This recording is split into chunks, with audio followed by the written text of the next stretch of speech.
Welcome to the Learning Pines YouTube. We hope this video helps. You begin by targeting the cells that are rounding up.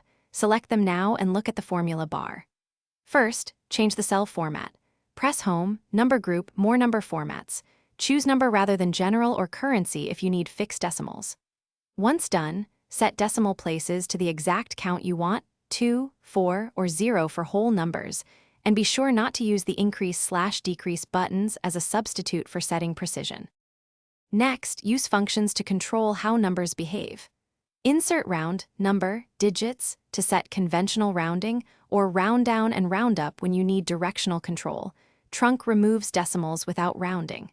For aggregated values, round at the final step to avoid cumulative error, and make sure cell references point to the unrounded input where necessary. Also, consider Excel options, right arrow, advanced right arrow set precision, as displayed only if you understand it alters stored values permanently. Use cautiously. To finish, verify results by comparing displayed values with calculated differences. Use a formula like equals A1B1 to expose hidden fractions.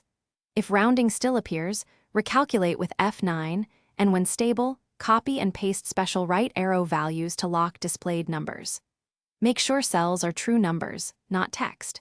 If problems continue, check regional numeric settings and Excel options affecting precision. And remember, changing display format doesn't alter stored value unless you explicitly round or enable precision as displayed. Thanks for watching.